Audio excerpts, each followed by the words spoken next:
My name is Linda Hayes. For 30 years, my late husband Thomas and I carefully saved every dollar we could. When our only son Ryan came to us asking for help with his wedding to Jessica, I didn't hesitate. I transferred $140,000, the bulk of our savings, to cover the venue, catering, flowers, everything they needed for the day I dreamed of witnessing. I imagine standing there in the front row, watching my son say his vows, feeling the same quiet pride Thomas once felt at our own wedding. That was the picture in my mind every time I thought about it. Then one afternoon I called Ryan to ask about the exact date so I could prepare. His voice came through the line, hesitant and low. "We kept it small, Mom. Only invited the people who really needed to be there." I paused, the words landing like stones in my chest. After a beat, I asked, "Am I not one of those people?" He answered quietly, "I'll explain later." 3 weeks passed in silence, then the phone rang again. It was Ryan, voice tight with panic. "Mom, some invoices are overdue. Catering and the venue are demanding payment right now. I need more money to fix this before it blows up." I took a slow breath and answered, calm but ice cold. "No, Ryan, I'm not sending another cent. If you've ever felt the sting of betrayal from your own family over money and broken trust, please hit that like button, subscribe to the channel, and turn on notifications. Stories like mine are still unfolding, and you won't want to miss what comes next." A few months before everything changed, life still felt steady and familiar. I was 63, retired after 30 years handling administrative work at a local school district. I lived alone in a quiet house on the edge of the city with a small backyard garden I tended every weekend. Most days I drove into town for errands or to meet old colleagues for coffee. The routine kept me grounded. Thomas had been gone 4 years by then. Cancer took him quickly, and in the last weeks he spoke to me with the same calm logic he always had. One night, holding my hand, he said, "Ellie, don't ever sign anything without reading it carefully. Not even if it's family." I promised I wouldn't. That sentence stayed with me like a quiet rule I followed without thinking. Ryan is my only child. He grew up here, studied engineering, and now works as a software engineer for a firm downtown. After Thomas passed, he checked on me often. I appreciated that more than he knew. When he started dating Jessica, I saw how she steadied him. During the hardest months of Thomas's illness, she brought meals, sat with Ryan in the hospital waiting room, and helped him keep his head above water. I was grateful for her. One evening last fall, they came over together. Ryan carried a folder thick with printouts. Jessica held a tablet full of photos. They sat at the kitchen table and laid out their wedding plan. The venue was a rustic place with mountain views not far from here. They wanted a short honeymoon somewhere warm. The total estimate came to about $140,000. I listened carefully. Ryan looked me in the eye and said, "Mom, I promise I'll send you every vendor contract and give you monthly updates on what we spend. You'll see everything." Jessica smiled and added, "I used to coordinate events for a company in town, so I'll handle the vendors and payments. It will stay organized." I believed them. Jessica had already shown she was reliable when Ryan needed support most. I wrote the first check that night, then transferred the rest in stages over the following weeks. It felt right to help them start their life together. For the first several months after that, things went smoothly. Ryan called every Sunday afternoon. He sent photos of the venue, walked through Jessica trying on dresses, sample menus, the guest list they were finalizing. I saved every picture in a folder on my phone. Sometimes I drove over on a Saturday with a casserole or cookies, and we sat on their porch talking about small details, the flowers, the music, who would say a few words. Those afternoons reminded me what a full house could feel like again. I left feeling lighter, certain I was part of something good. Ryan always thanked me. Jessica hugged me at the door. Everything seemed on track. Several months after those easy Sunday calls began, the pattern started to shift quietly. Jessica took over most of the communication with the vendors. One evening, Ryan called and said, "Jessica is better at this stuff, Mom. Let her handle it, so things move faster." I accepted that. She had experience after all. From then on, Ryan's calls became less frequent. Instead of long conversations, I received short texts. "Paid the florist today?" or "Still waiting on the printed invitations." I replied each time asking for details, but the answers stayed brief. Whenever I pressed about the actual wedding date, Ryan would reply the same way. "We're thinking of changing it because the venue is booked solid. Just wait for the invitation, Mom." "It'll come soon." I believed him. I even started looking at dresses online, picking out something simple and elegant for the day I assumed was still ahead. I sent messages checking in. "How's everything going?" Jessica usually answered, "All good, Mom. No need to worry." Her replies were polite but short, always reassuring. I told myself they were busy finalizing details. I didn't want to seem pushy. Then came one ordinary afternoon. I was sitting at the kitchen table with a cup of tea when I decided to call Ryan again. I needed a firm date this time. When he picked up, his voice sounded heavier than usual. After a pause, he sighed and said, "The wedding already happened, Mom. We kept it small, only invited the people who really needed to be there." The line went quiet. I felt the room tilt slightly. I managed to ask, "Why didn't you tell me?" Ryan answered slowly. Jessica thought doing it quietly would take the pressure off everyone. I didn't shout. I didn't cry. I simply said, "I see," and ended the call. Afterward, I walked to the living room and sat on the couch. My eyes fell on the framed photo of Thomas and me on our wedding day. We were laughing in black and white arms linked full of plans. That frozen moment of happiness now felt distant, almost mocking. The ache settled in my chest, not loud, but deep and steady. I stayed there a long time, staring at the picture, wondering how the family I thought I was part of had slipped away without a single invitation. 3 weeks after that phone call, the silence between us felt heavier than ever. Then Ryan reached out again. His voice came through tense and rushed. "Mom, the vendors have been sending reminder emails for weeks. I put some on my credit card to buy time, but it's not enough. Catering still has a big balance and the venue is threatening to send it to collections if we don't pay soon." I stayed quiet for a second, letting him finish. Then I asked, "How much are we talking about exactly?" Ryan hesitated before listing the numbers. Another $15,000 for catering, $8,000 left on the venue deposit, plus smaller amounts for the photographer and the band. He explained they had tried to handle it themselves using cards delaying payments, but the pressure was building fast. I listened without interrupting.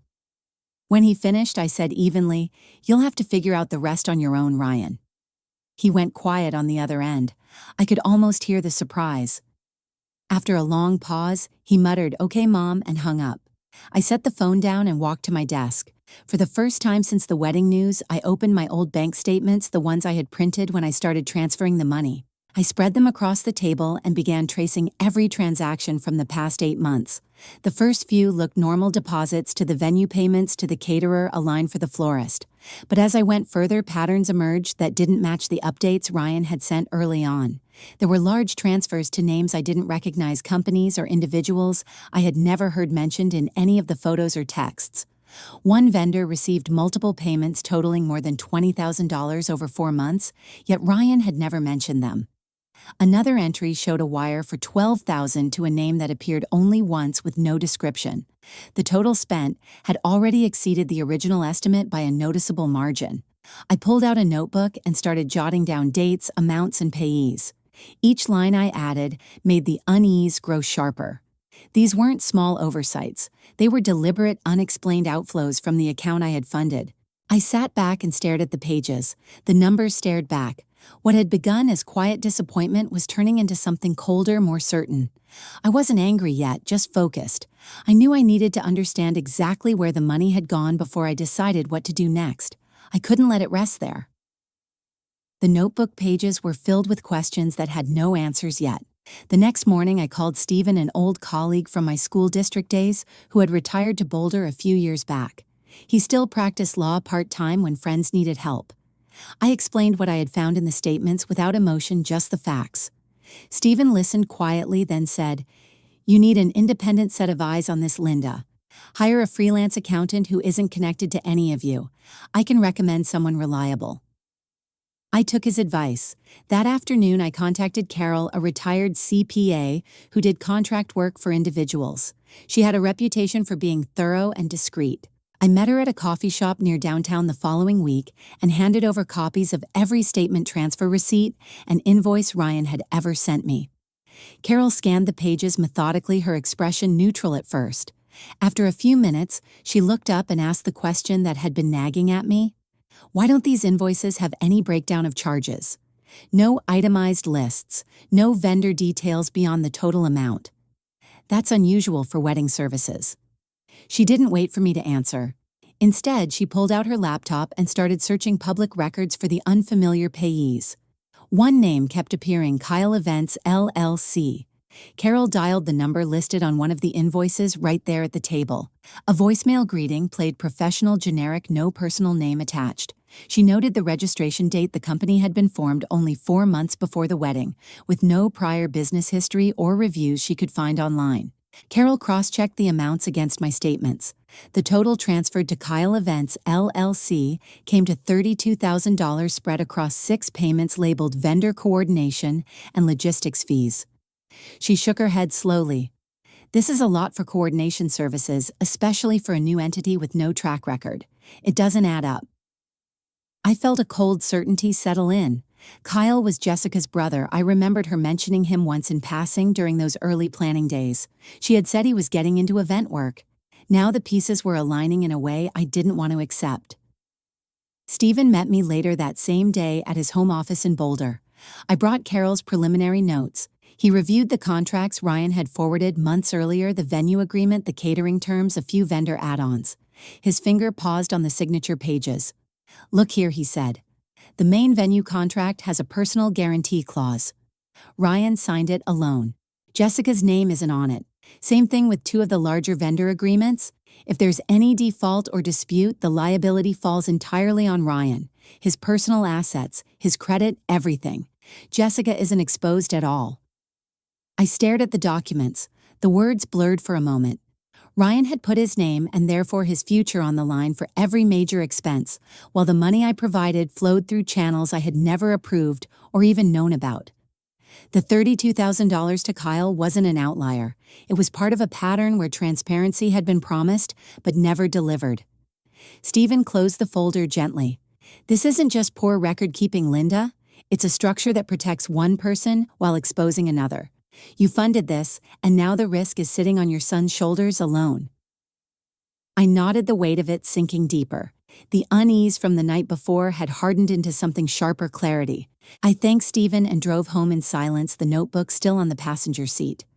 By the time I pulled into my driveway, I knew what had to come next. There would be a conversation, and this time I would bring everything with me. I gave it a few days to settle in my mind.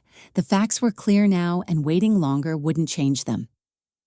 On Thursday evening, I sent Ryan a short message: "I want to meet both of you at your house this Saturday. Bring every document related to the wedding expenses." Saturday arrived cold and clear. I drove over with a thick folder in the passenger seat, copies of every statement, Carol's notes, Stephen's highlighted contracts. The house looked the same as always, neat lawn, porch light on, but the familiarity felt different now. Ryan opened the door. He looked tired, eyes shadowed. Jessica stood behind him in the hallway, arms crossed. They led me to the living room. We sat around the coffee table. I placed the folder down without ceremony and opened it to the first page. "I'm going to go through this calmly," I said. "I want us to look at the numbers together." I started with the large transfers. I laid out the statements showing the $32,000 sent to Kyle Events LLC. I pointed to the labels vendor coordination and logistics. I asked Jessica directly, "Can you explain what these payments covered?" Jessica leaned forward slightly. Her voice stayed even. "Kyle helped pull everything together. He coordinated with the vendors, handled logistics on the day. He's been doing event work for a while now. The fee was reasonable for the amount of work he put in. It saved us money in other areas." I turned to Ryan. "Did you approve these amounts?" Ryan shifted in his seat. "I let Jessica manage most of it. I didn't want to argue about details before the wedding. I trusted her to keep things on track. I signed what she asked me to sign." Jessica's eyes narrowed. "You agreed to everything, Ryan. You saw the invoices. You said it was fine." Ryan's voice rose a little. "I saw totals, not the breakdown. I didn't know it was that much going to Kyle. You never showed me the exact figures for his company." The room filled with tension. Jessica turned to him. "You were too busy with work to care about the details. I handled it so you wouldn't have to stress. Now you're acting like I hid something." Ryan looked at me, then back at her. "I didn't know the company was new. I didn't know the risk was all on me." I let them speak. Their words crossed over each other, voices rising and falling. Jessica insisted Ryan had been fully aware. Ryan kept repeating he had signed without reading closely because he wanted peace before the big day. The disagreement played out in front of me like a scene I had never imagined witnessing. When they paused, I spoke again. I'm not here to argue about who knew what. I'm here because I funded this, and the structure leaves Ryan exposed.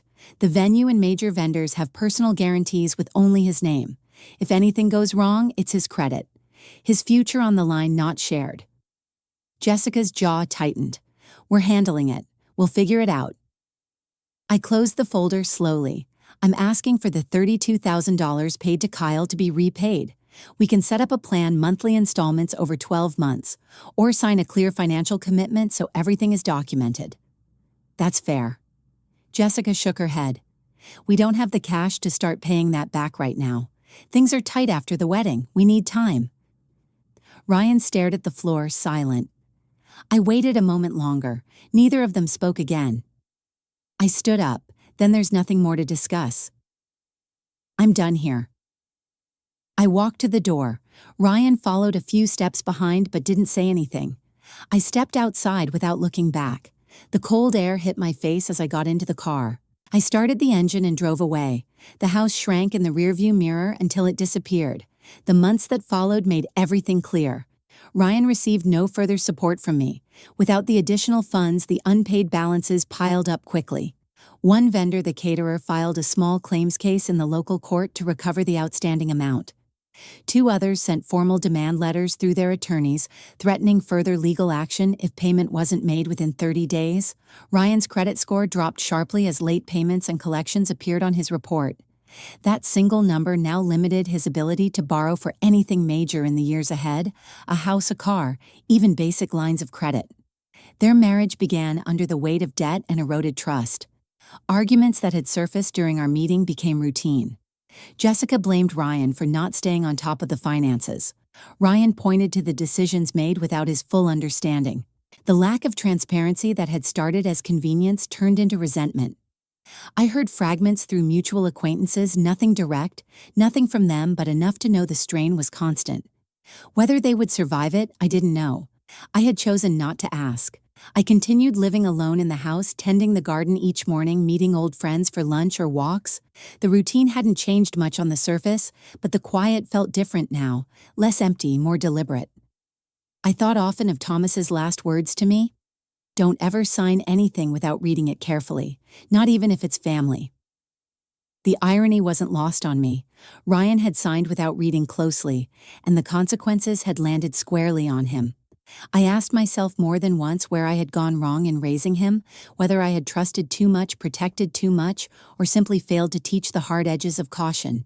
Those questions came in the evenings when the house was still, but they no longer carried guilt. They were simply part of the reflection. I did not regret cutting contact. The decision hadn't been made in anger, it had been made in clarity. The moment I walked out of their house, I knew the bridge was gone and I had no intention of rebuilding it. My savings, what remained, were secure. My days were my own. I slept better than I had in years. What I learned through all of this is simple and final. Money in a family must be documented clearly, no matter how close the blood tie. Trust alone cannot replace transparency and accountability. Financial manipulation, even when subtle and wrapped in good intentions, can destroy a relationship beyond repair. When you reach a certain age, protecting your assets and your peace is not selfishness, it is dignity. If your grown children start excluding you from major moments in their lives, recognize the signal. Stop the flow of support. Demand full disclosure. Be prepared to protect yourself. Real family is built on mutual respect, not on one-sided generosity that can be exploited. I live with that truth now. It is not bitter. It is simply true.